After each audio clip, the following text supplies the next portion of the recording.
Bonjour tout le monde. Aujourd'hui, jeudi 6 juin 2024, 7h PM. Bienvenue à la première sortie de parenthèse avec le titre un petit peu provocateur, si vous le voulez bien. Sans votre cellulaire, s'il vous plaît. Sans votre cellulaire, s'il vous plaît. Ce que cela évoque. Rassurez-vous d'avance, je vous préviens que je suis d'accord que l'accès, la disponibilité et l'utilisation des nouveaux gadgets technologiques, électroniques, informatiques, peuvent avoir des utilités intéressantes. Ça, je l'admets. Avec le titre « Sans votre cellulaire, s'il vous plaît », je ne suis pas dans le déni, pas du tout. Non, je ne suis pas dans le déni de l'importance de votre cellulaire dans votre vie quotidienne, pas du tout.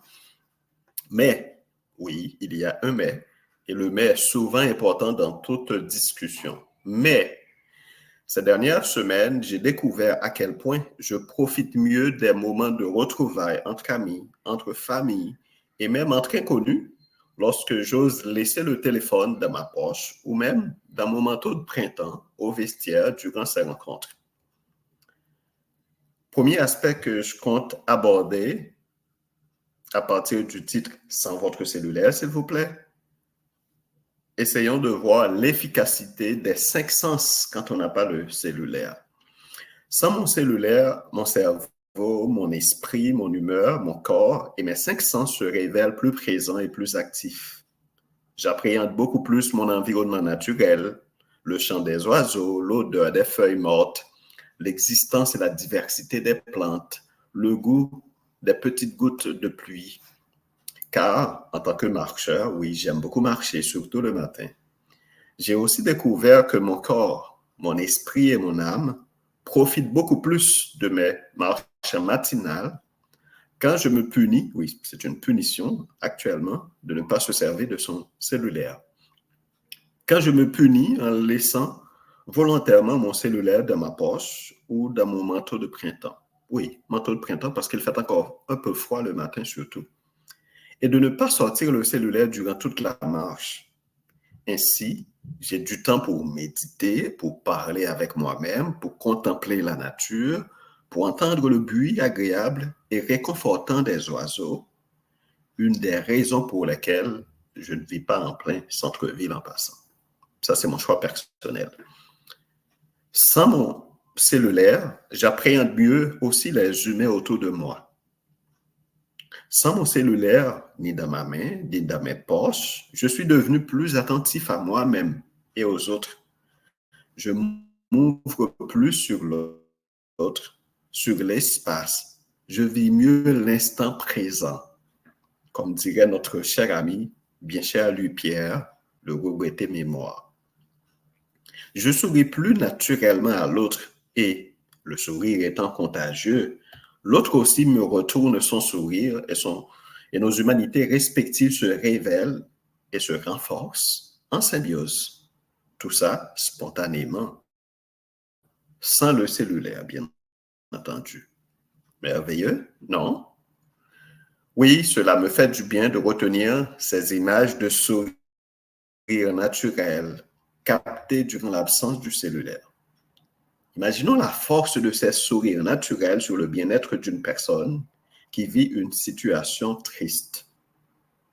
Combien de fois nous avons pris plaisir à revivre un sourire ou même le seul sourire naturel décroché durant la journée?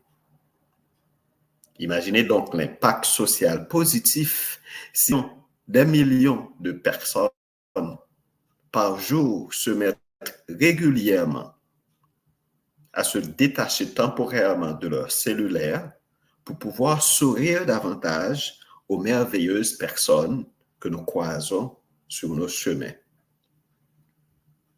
Nous aurions peut-être collectivement un meilleur être.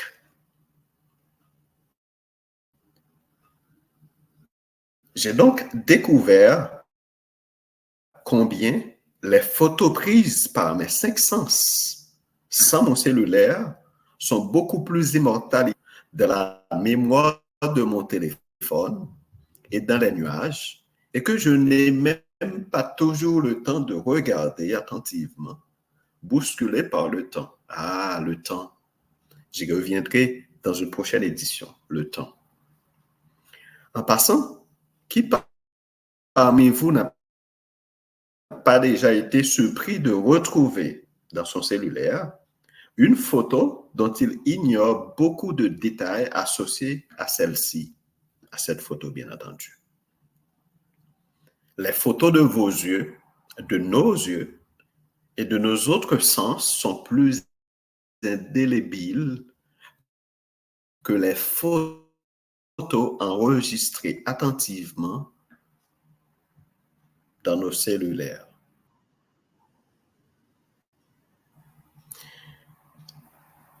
Mesdames, Messieurs, ainsi se termine la première édition de Parenthèse avec une petite réflexion que je vous ai apportée concernant l'omniprésence ou ce que j'appellerais une dictature du cellulaire dans nos vies quotidiennes. Ça me ferait énormément de plaisir de lire vos commentaires concernant ce sujet. Sans votre cellulaire, s'il vous plaît.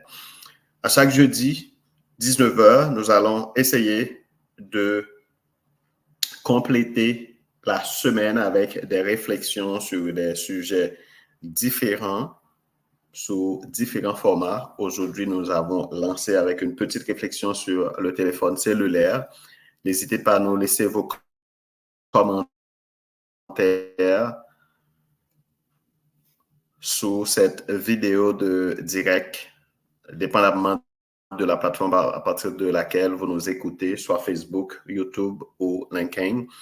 Je rappelle que Pierre Deschéry sur la chaîne Pierre Deschéry est disponible et beaucoup d'autres sont en préparation. Amusez-vous à regarder les vidéos, les partager, les liker, les commenter. Achetez vos articles dans la boutique en ligne rattachée à la chaîne YouTube Pierre Deschéry. Il y a beaucoup d'articles dont vous avez besoin, tasses, t-shirts, casquettes, etc. Et avant de terminer complètement cette première sortie de parenthèse, vous connaissez déjà le slogan « Prenez soin de vous-même, de votre mental, c'est votre plus grand bien. Prenez soin de votre chez vous, que vous soyez locataire, que vous soyez propriétaire. Prenez soin de vos finances, de vos activités génératrices de revenus, de votre emploi, de votre entreprise, de vos relations d'affaires qui vous rapportent de l'argent ou qui promettent de vous générer des revenus. Ça a été un plaisir de vous présenter cette première sortie de parenthèse. À jeudi prochain, 19h, pour la deuxième sortie.